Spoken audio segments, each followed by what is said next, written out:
Fala pessoal, tudo certo? Eu sou o Eduardo Bassoli, professor de Física da Turma ITA, e agora a gente vai resolver a questão 7 da segunda fase do simulado nacional. Bora lá então!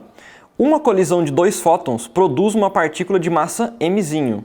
Um dos fótons possui energia 7mc² sobre 12 e o outro mc² sobre 2, em que c é a velocidade da luz.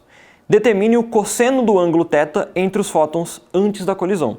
Ou seja, eu tenho um fóton vindo em uma direção com energia 7mc² sobre 12, outro fóton em outra direção com mc² sobre 2, o ângulo entre eles é um ângulo θ, que é justamente a pergunta da questão, e depois disso, esses dois fótons vão criar uma partícula de massa m, que claro, vai ter uma certa velocidade v, tudo bem? A nossa tarefa é encontrar quem é esse θ, mas é claro, a gente vai ter que encontrar algumas coisas antes, ok?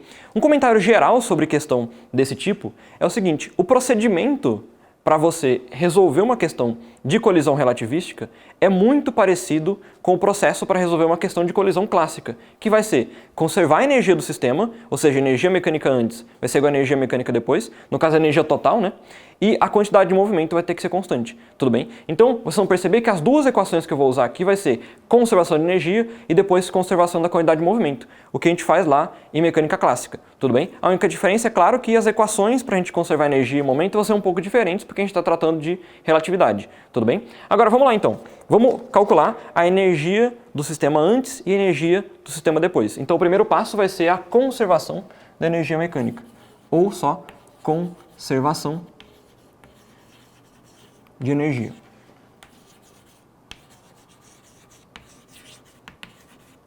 Tudo bem? Então, ó, antes da colisão, eu tenho um fóton com 7mc² sobre 12. Então, ó, 7mc² sobre 12. E um outro fóton com mc² sobre 2. Então, ó, mc² sobre 2. E depois eu tenho uma partícula de massa m e velocidade v que a gente não sabe quem é.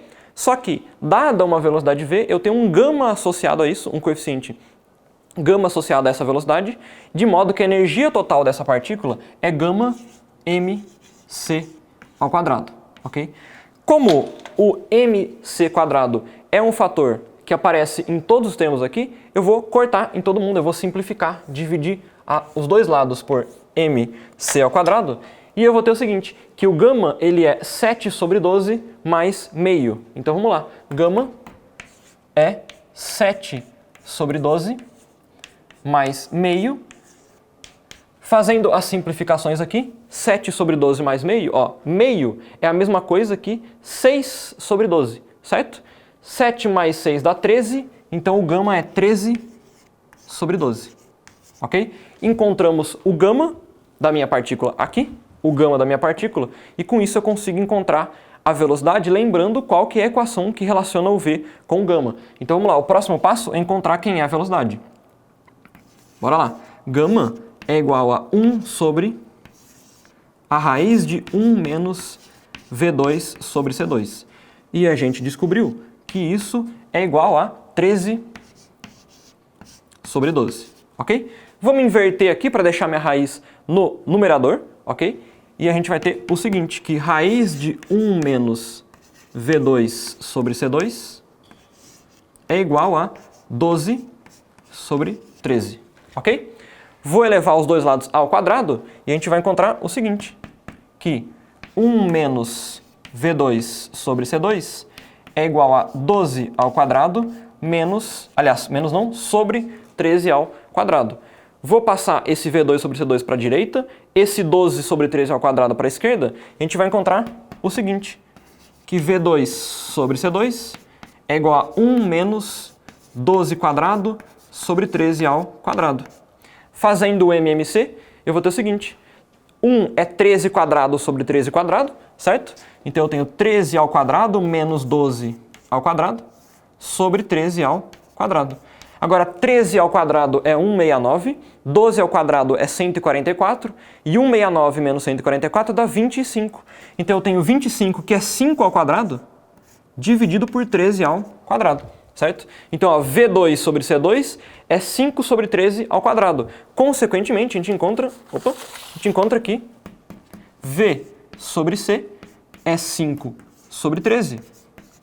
Consequentemente, a velocidade desse objeto é 5c sobre 13. Tudo bem?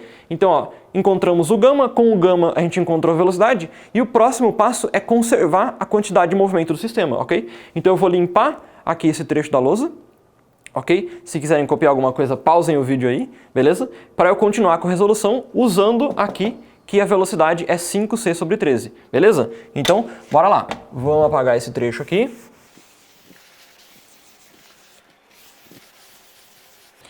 Vou deixar anotado aqui que V encontramos que é 5c sobre 13. E agora o próximo passo é a conservação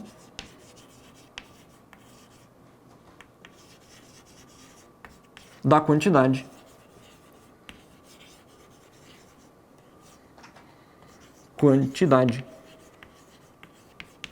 de movimento.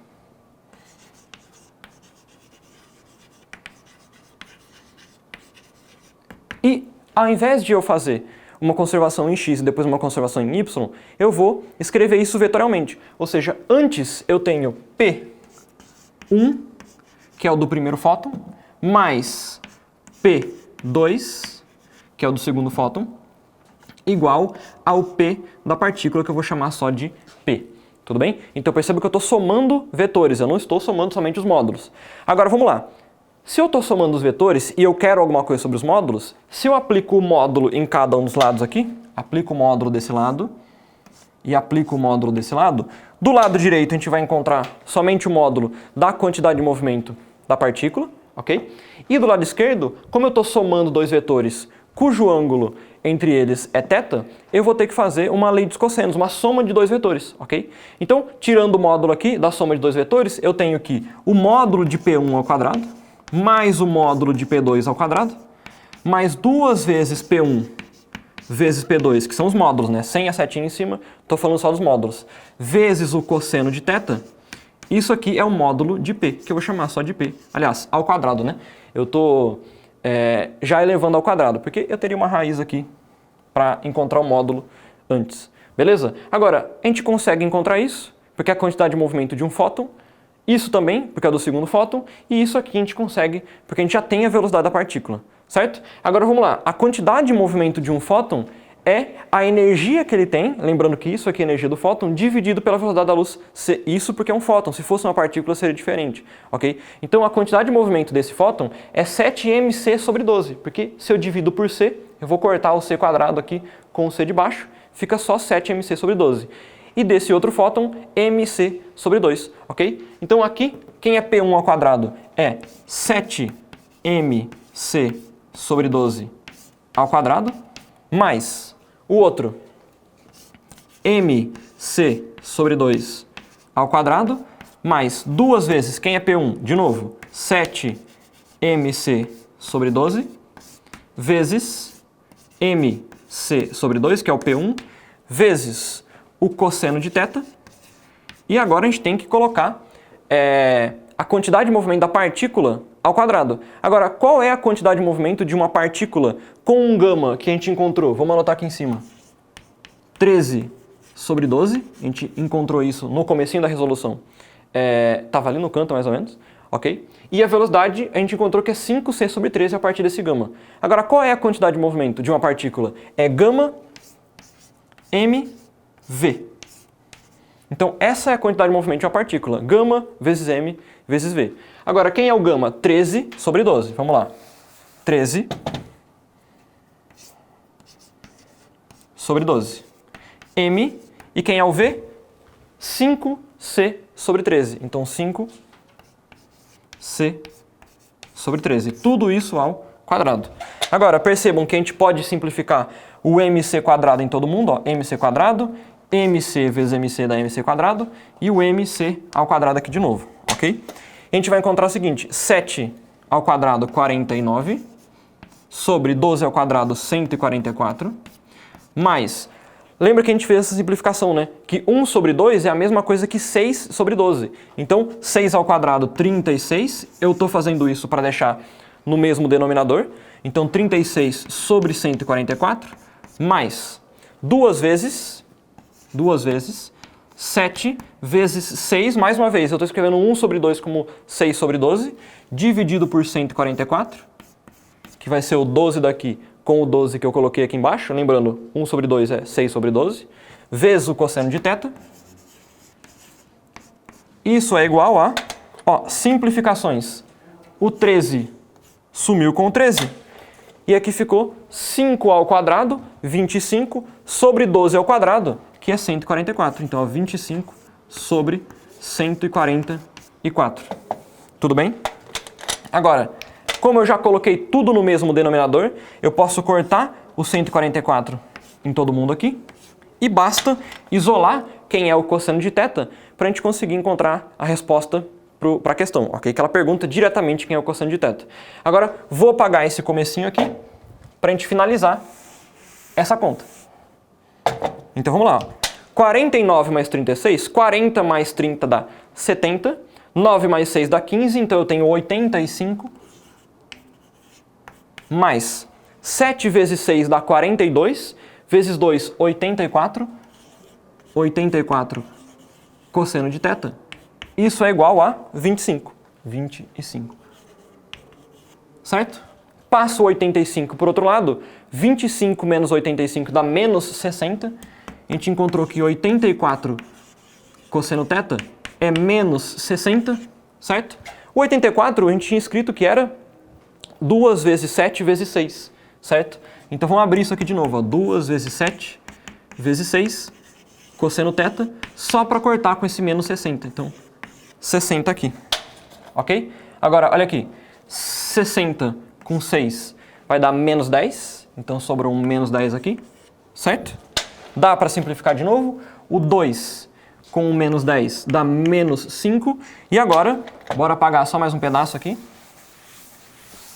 para a gente finalizar a questão. Então o que sobrou foi que 7 cosseno θ é menos 5, que é o que restou da simplificação, portanto, o cosseno de θ é igual a menos 5 sétimos, que é justamente a pergunta feita pelo enunciado. Quem é o cosseno de θ? Em que θ é o ângulo entre os fótons antes da colisão. Tudo bem? Então é isso aí, nos vemos na próxima questão. Até mais!